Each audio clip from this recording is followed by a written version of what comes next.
Bonjour à tous, très heureux de vous retrouver pour Diaspora. Je reçois aujourd'hui Olivier Laochez. Olivier, directeur général de Trace TV.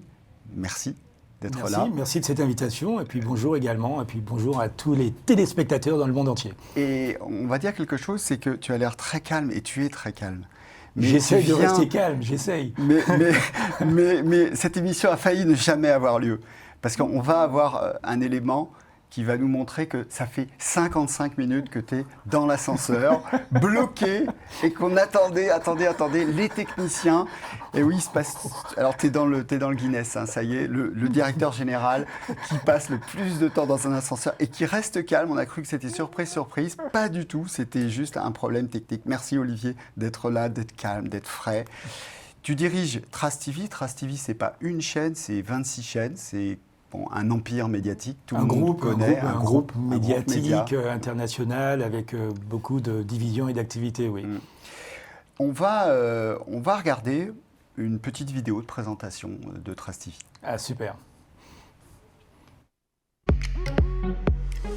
Nous remettons tout en cause. Nous venons de Cannes, de Paris, de Guada, du Bronx et de Rio. Nous sommes globaux par nature. Nous ne cherchons pas seulement des emplois, nous cherchons du sens. Nous sommes à la fois anciens et modernes. Nous avons du style et nous voulons le pouvoir. Nous sommes un nouveau type de conquérants. Aucun gouvernement ne nous représente pleinement. Nous animons tout ce que nous touchons. Instagram, Facebook, Twitter, musique, mode, sport, culture. Nous sommes le mélange détonnant du hip-hop et de l'afrobeat. Nous sommes séparés par de fausses divisions, mais personne ne peut nous arrêter. Nous sommes un mouvement. Notre nation ne connaît pas de frontières. Nous sommes Trace. Et Olivier, c'est une émission aussi spéciale parce que tu es originaire de la Martinique. D'ailleurs, le décor, c'est pas seulement la Martinique, c'est le rocher du diamant qu'on voit autour de nous. Et pourquoi ? Parce que c'est ton papa, ta maman qui est originaire du diamant. Mes deux parents sont originaires de la Martinique et mon père vit au Diamant. Ouais. Voilà, donc c'est une ville et un rocher que je connais bien. J'ai passé beaucoup de temps là-bas. Alors, Trace, c'est du divertissement, mais c'est de plus en plus de l'empowerment, c'est-à-dire comment on fait pour aller dans le sens de la réussite des jeunes. Tu peux nous expliquer un peu ce passage du divertissement à l'empowerment ? Oui, non, mais en fait, c'est un passage qui est assez logique. On a démarré avec le divertissement, avec notamment le hip-hop, le R&B, les musiques caribéennes, l'afrobeat. Et notre public est surtout jeune, surtout des 15-34 ans, comme on dit dans le jargon publicitaire. Et en fait, en discutant avec ce public, on s'est rendu compte qu'au-delà de la dimension de divertissement, il y avait une aspiration extraordinaire à la réussite. Et que malheureusement, beaucoup de personnes, beaucoup de jeunes avaient des obstacles quasiment insurmontables pour réussir leur vie professionnelle, notamment en Afrique, aussi dans la Caraïbe, dans l'océan Indien, en France également. Et donc on s'est dit qu'on allait essayer de faire quelque chose, d'amener notre petite contribution, d'où la création d'une plateforme qui s'appelle Trace Academia, où on fabrique des cours en ligne vers les métiers, vers l'entrepreneurship, vers ce qu'on appelle les soft skills, qui sont des cours gratuits. Et donc on va progressivement aider, avec une ambition d'aider quasiment 25 millions de jeunes dans les 5 prochaines années, à trouver un emploi, à se former, à vraiment se remettre sur les rails de la réussite professionnelle et donc personnelle. Et on va voir une petite présentation d'un autre projet que vous avez qui est Stand Up and Shine. Tu peux nous en dire quelques mots ? Oui, alors le Stand Up and Shine, en fait, c'est une campagne qu'on a lancée avec ce nouveau positionnement que tu viens de définir. L'idée, c'est de dire, et je crois que ça correspond réellement à ce que notre public, notamment le jeune public, souhaite. Notre public souhaite s'élever, notre public souhaite briller. Et donc, on a créé, pour refléter cette réalité, un petit film qui s'appelle Stand Up and Shine. Eh bien, on le regarde maintenant.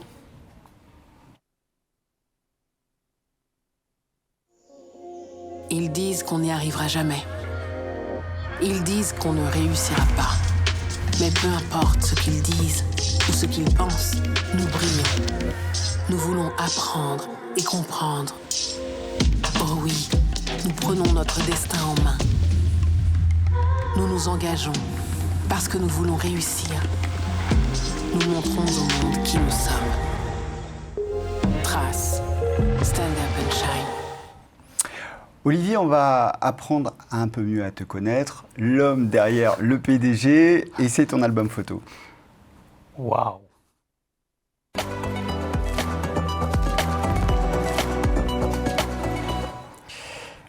On commence forcément avec le rocher du diamant. Et pourquoi voilà. c'est un Ça, paysage qui est important pour toi? Oui, c'est la maison où habite aujourd'hui mon père. Donc là, c'est le jardin. Et on voit, si on fait très attention, si on faisait un zoom, on voit ce monument qui a été érigé par un plasticien, Laurent Valère, avec toutes ces statues qui donnent vers l'Afrique. Et c'est en face de cette pointe là-bas que le dernier bateau négrier a coulé. Et donc, à chaque fois qu'on regarde effectivement ce paysage, il semble magnifique, mais en même temps, beaucoup de douleur, beaucoup de souffrance, et ça permettra de faire le lien avec quelque chose dont on parlera peut-être tout à l'heure. La première photo alors, de ta famille, on va forcément commencer par la maman. Tu es avec Daniel. C'est ce point commun. Ma maman s'appelle Daniel également. Absolument. Et donc là, tu as des souvenirs. Tu étais où là? Tu es à Paris? Je ne sais même plus où j'étais. Ouais. Peut-être en Martinique, je ne sais pas. Moi, je suis né dans la région parisienne, mais à l'âge de 2-3 ans, on est parti en Martinique. Ouais. On a fait quelques allers-retours. J'ai passé ensuite mon bac en Martinique. Et ma mère, elle, est martiniquaise, mais elle est née à Madagascar, parce que ses parents, à l'époque, habitaient à Madagascar. Alors, forcément, on va te voir aussi avec ta tante, parce que cette photo, elle est quand même incroyable. Elle est ses petites couettes. Ça, c'est Michel, hein? Absolument, Michel et puis ton frère Jean-Marc. Exactement, qui a 2 ans de plus que moi, qui vit maintenant aux États-Unis à Miami.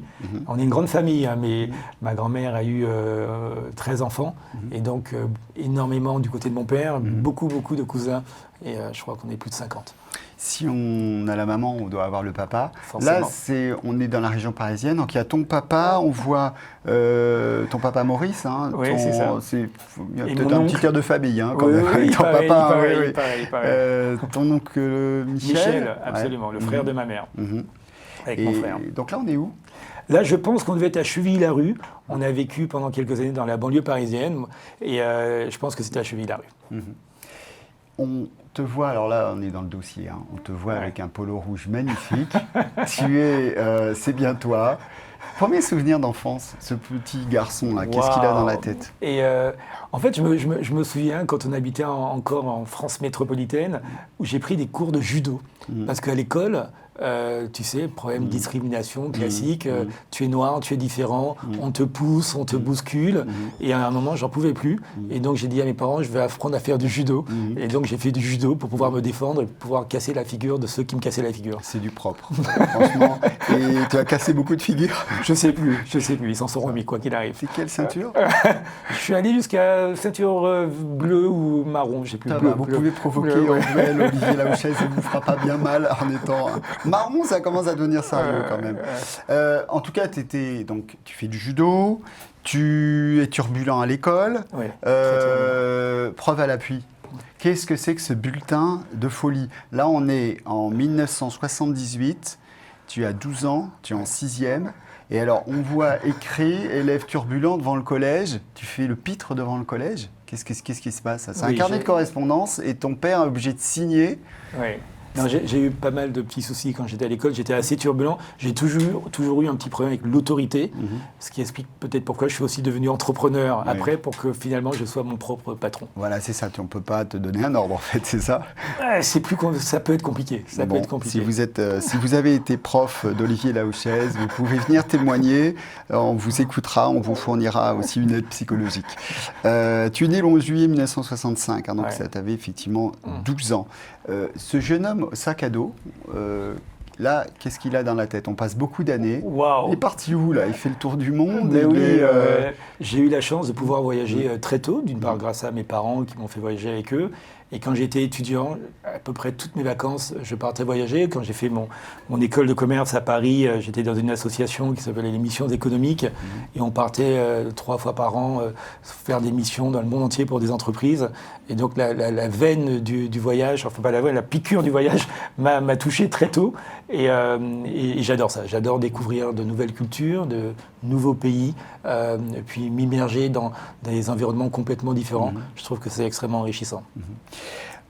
On va voir un paysage qui va sans doute te dire quelque chose.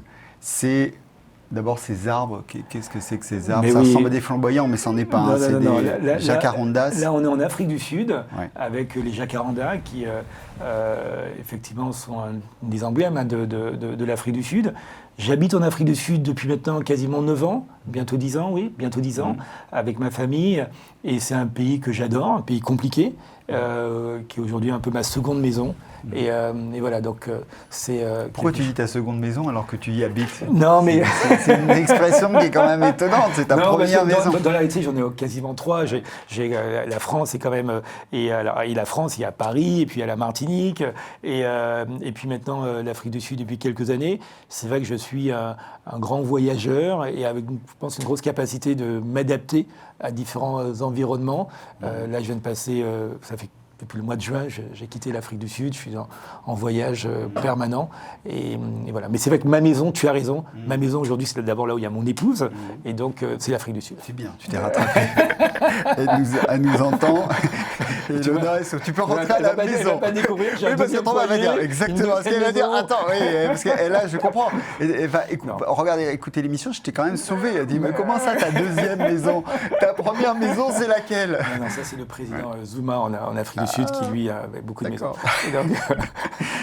Alors, on va... Et diaspora, ça t'évoque quoi, ce mot de diaspora? Parce que toi, tu es martiniquais, français, martiniquais. Tu as Paris, tu as la Martinique, tu as l'Afrique du Sud, tu voyages partout. Alors, diaspora, pour moi, d'abord, c'est une partie de mon ADN, ADN personnel, et c'est également l'ADN de Trace, puisque aujourd'hui, on a créé cette entreprise avec cette vision que les cultures, les musiques afro-urbaines étaient présentes et devaient être présentes dans le monde entier.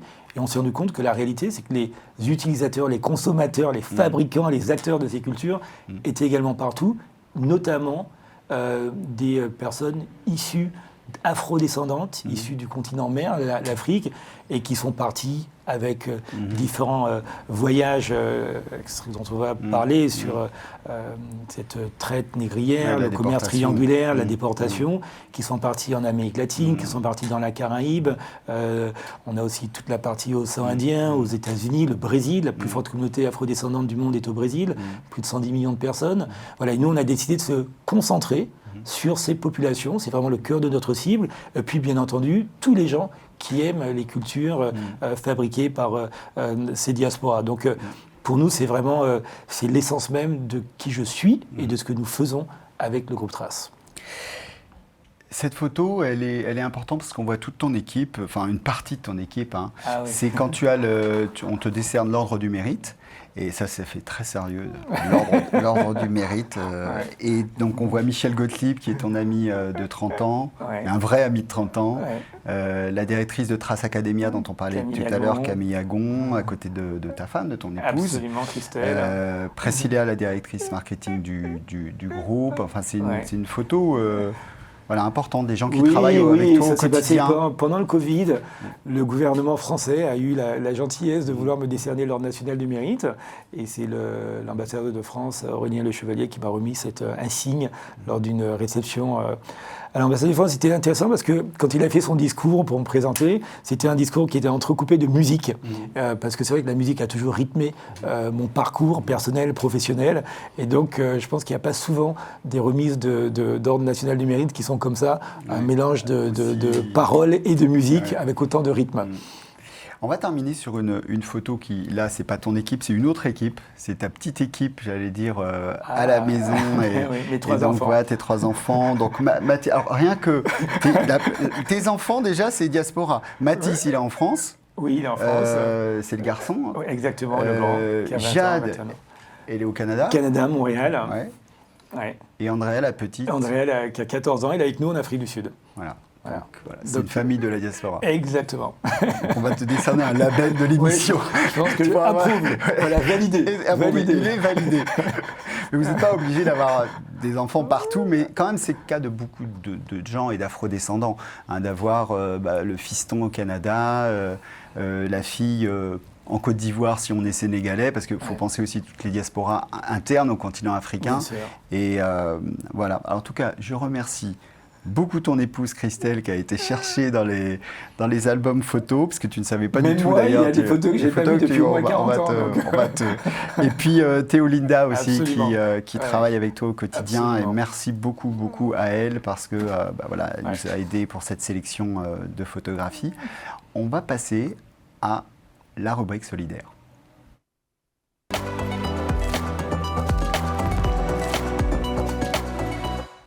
Je vous rappelle le principe de la rubrique solidaire. Notre invité présente une association, une fondation solidaire, enfin, un projet qui lui tient à cœur. Et tu as choisi, Olivier, la Fondation pour la mémoire de l'esclavage. Tu nous expliques un peu la manière dont tu t'es rapproché de cette fondation, enfin comment ça s'est passé tout ça? Oui, alors comme tu l'as dit, je suis issu de ces diasporas, et ces diasporas, leur histoire est totalement parallèle à l'histoire de l'esclavage.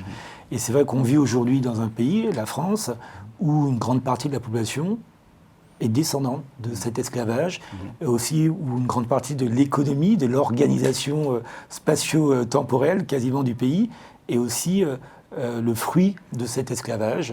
Et il se trouve que peu de personnes connaissent l'histoire de cet esclavage, l'histoire partagée de l'Afrique, de la France. Et la France a été un des pays acteurs les plus impliqués, les plus dynamiques sur la mise en œuvre de l'esclavage. La France a mis en place le Code noir. Hein, quasiment aucun Français ne connaît l'existence de cette codification par Louis XIV et Colbert de l'esclavage.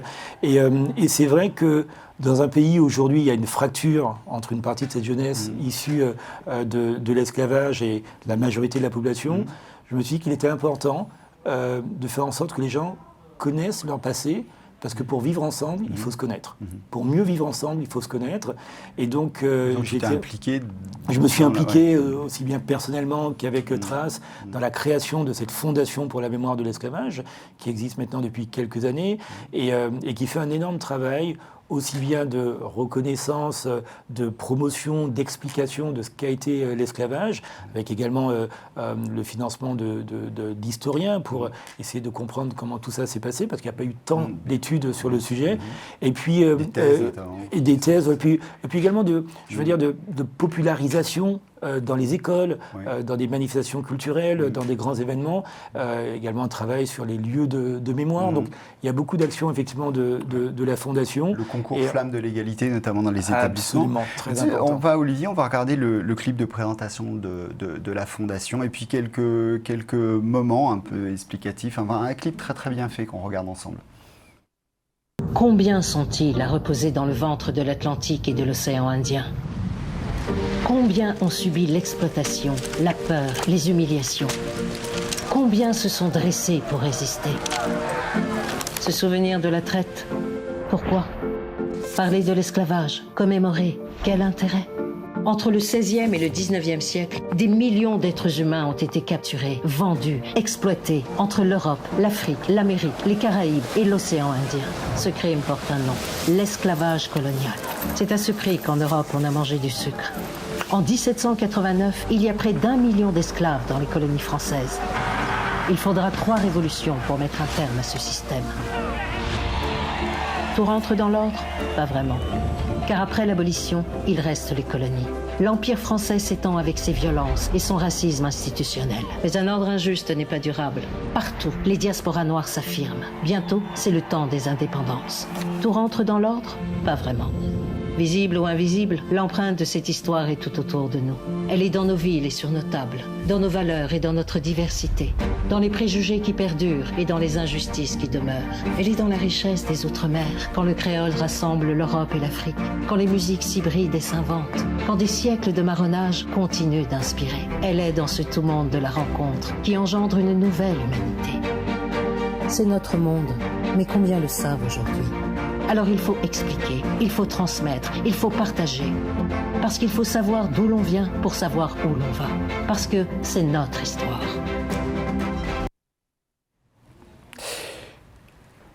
C'est fort, hein, c'est un message très fort, et on va rejoindre Olivier Dominique Taffin, qui est la directrice générale donc, de la Fondation pour la mémoire de l'esclavage. Bonjour Dominique.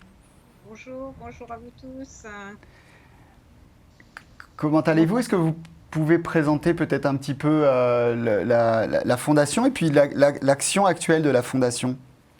Oui, avec plaisir. Alors, merci Olivier Laouché, merci pour cette fidélité, cet engagement important. Et j'étais très contente de voir ce rocher du diamant qui signifie beaucoup pour toi, qui signifie aussi pour nous, parce que ce monument du Cap 110 auquel tu as fait allusion est évidemment un monument important pour rassembler cette mémoire de l'esclavage.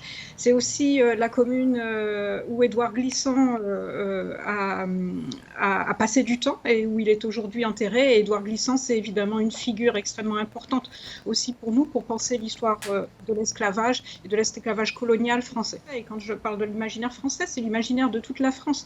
Réellement, ce qu'a été l'esclavage.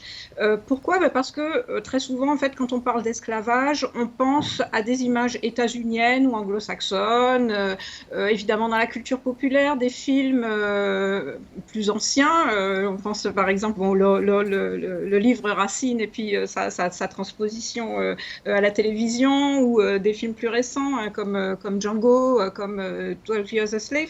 Donc, donne une image de l'esclavage.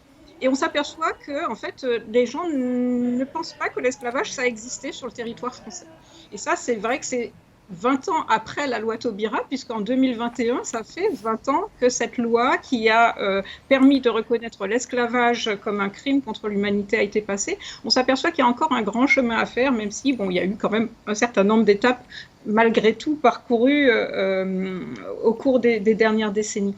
Donc ça, c'est vraiment un premier enjeu assez important, c'est-à-dire de redire que l'esclavage, c'est quelque chose qui nous concerne ici, en France. Ça n'est pas quelque chose non plus de périphérique, qui est une affaire des Outre-mer, de la Réunion, de la Guyane, des Antilles françaises, mais véritablement de la France.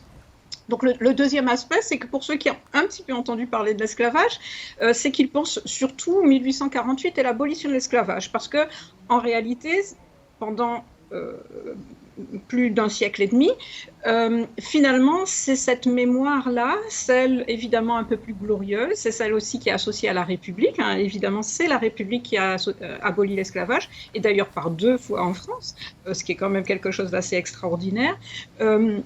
Cette mémoire, donc, était plutôt une mémoire, on a aboli l'esclavage, donc c'est lié aux droits de l'homme, c'est glorieux, mais on oublie en fait que pour abolir l'esclavage, il y a eu un esclavage et qui a duré depuis les tout débuts du XVIIe siècle, quand en fait l'empire colonial français s'est bâti dans les colonies d'Amérique et dans l'océan Indien.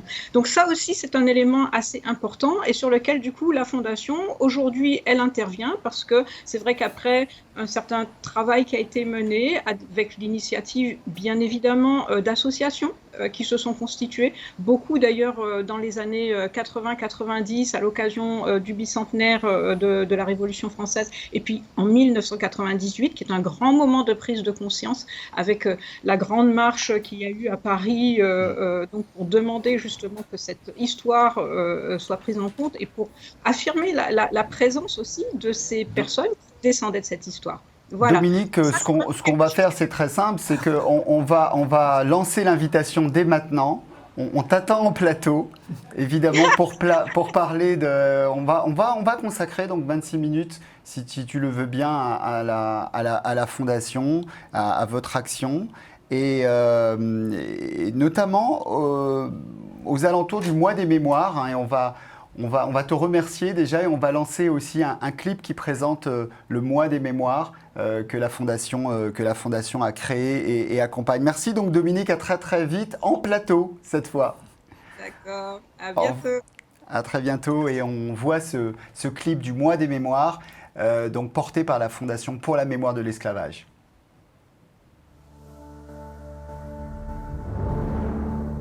Je me souviens. Je me souviens de la traversée de l'océan. Des îles. Des plantations. Je me souviens du travail dans les champs. De l'exploitation.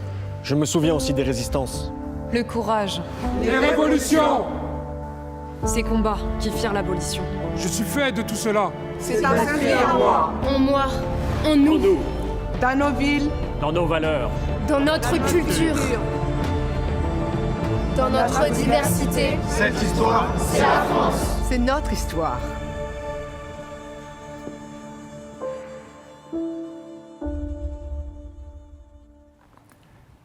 27 avril, 10 juin, vous aurez remarqué que c'est un mois très long et c'est ce mois des mémoires de l'esclavage. C'est important d'avoir ce temps long qui finalement associe plein de dates différentes, que ce soit en Afrique, en Outre-mer, en Europe, en Amérique du Nord. Olivier, on va passer à l'interview optimiste.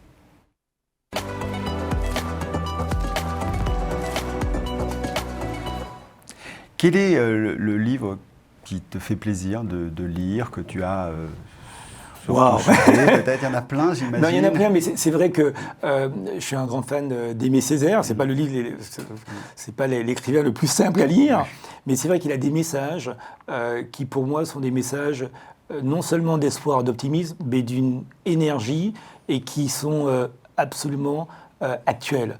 Il y a notamment dans Cahier d'un retour au pays natal cette phrase sur mon peuple, quand donc cesseras-tu d'être un joie sombre au carnaval des autres?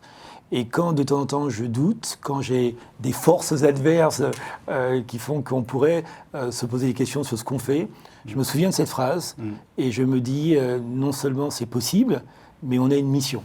On a une mission et on représente quasiment plus que ce qu'on est soi-même. Ne soyez pas un jouet au carnaval des autres.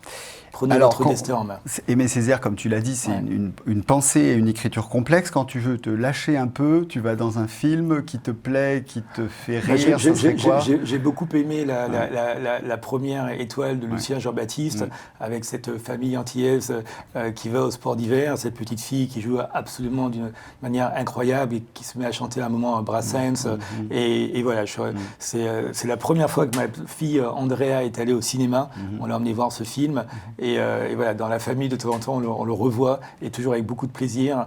Et voilà, ça veut dire aussi qu'il n'y a pas de barrière. C'est pas parce qu'on vient des Antilles et de la mer qu'on ne peut pas aller au ski. Et voilà. On se rappelle notamment d'un autre film sur le bobsleigh, cette équipe avec les Jamaïcains, absolument. Oui. Ton conseil pour être heureux, Olivier? Mon conseil pour être heureux, en fait, j'ai adopté une philosophie il y a quelques années. J'ai eu 2-3 petits problèmes à régler. Et en fait, pour moi, la vie est divisée en deux. Il y a ce qu'on contrôle et ce qu'on ne contrôle pas. Et pour être heureux, il faut accepter ce qu'on ne contrôle pas, arrêter de se battre contre des moulins à vent, et par contre, ce qu'on contrôle, essayer de le faire le mieux possible. Et depuis, j'applique de manière militaire cette discipline, et je vais beaucoup mieux. Marc Aurèle, alors il a déposé à l'INPI cette idée, c'est déjà Marc Aurèle qui dit distinguons ce qui dépend de nous et ce qui ne dépend pas de nous, et ayant la sagesse d'être capable de distinguer les deux. Parce que c'est pas facile si toujours de. Ça. Non, on y arrive parce que. On a toujours envie de se dire ça dépend de nous, mais non, il y a des choses qui ne dépendent pas de soi. C'est la pensée stoïcienne. J'avais besoin de. Tout à fait. Merci de repositionner ça dans un cadre philosophique. Ne te moque pas. Quelle est l'activité que tu fais quand tu diriges pas 26 chaînes de télé, quand tu parcours pas le monde, l'activité qui te donne du sens au bonheur? Moi j'adore la voile. J'ai appris à faire de la voile quand j'étais tout jeune en Martinique, et c'est clairement une de mes activités préférées, parce que d'une part, il y a cette notion de calme. J'aime le fait qu'il n'y ait pas de bruit. Donc c'est pas des bateaux à moteur, c'est vraiment des bateaux à voile. Et puis l'immensité. On se dit qu'il n'y a pas de limite. L'horizon, c'est justement, c'est nous qui nous fixons des limites dans notre cerveau, et quand on regarde la mer, il n'y a jamais de limite. Et on va peut-être terminer sur l'objet. Un objet que tu... Normalement, il y a une rubrique objet, mais là, c'est vrai qu'on a... C'est un objet un peu totémique, qui me lâche jamais. Oui. Dans la réalité, il y en a deux, ce sont mes lunettes. Oui, et sinon, ça, c'est utile. Et puis mon téléphone portable, qui est malheureusement devenu quasiment une espèce de télécommande universelle de la vie. On fait beaucoup de choses avec. Là, j'allais dire que ça nous a sauvés, parce que tu étais bloqué dans l'ascenseur pendant 55 minutes. Ouais. Quand on a voulu t'accompagner, parce qu'on est des gens bienveillants, empathiques, et que tu nous as dit non, mais moi, ça va, j'ai mon téléphone. Je vais gérer mes milliers de mails. On va terminer malheureusement par une note un peu différente. Voilà, normalement, on a toujours une chanson. La chanson qui te plaît, tu avais choisi Jérusalemia, et ça devait être normalement le générique de fin. Cette semaine, on a appris le décès de notre ami, Amobe Mevege, que tu connaissais d'ailleurs très bien. Donc on va terminer par un hommage un peu à Amobé. On voit des images évidemment de lui, que vous soyez partout dans le monde, en Afrique ou aux Antilles, vous connaissez soit son visage, soit sa voix, parce qu'il était à l'origine en fait de la première radio consacrée à l'Afrique en France. Et ensuite, il a créé Plein Sud. Et Plein Sud, c'est la plus ancienne émission en fait qui s'adresse à toutes les diasporas africaines, afro-caribéennes, toute cette diaspora. Et c'est aussi quelqu'un qui faisait le lien entre l'Afrique et les Antilles, comme tu sais le faire, parce qu'il a travaillé sur Tropic FM, il a travaillé sur Média Tropical, étant lui originaire du Cameroun, donc on peut dire l'un des plus grands journalistes camerounais, français, africains. Puis il y avait cette dimension aussi panafricaine. Tu es sensible à cette dimension-là, je pense que... Puis une dimension humaine, hein. Nous, je l'ai connu, plusieurs personnes de mon équipe l'ont connu, et quand on a appris sa disparition brutale, on s'est tous souvenus à quel point il était généreux. Il a aidé des générations entières et il a inspiré des gens.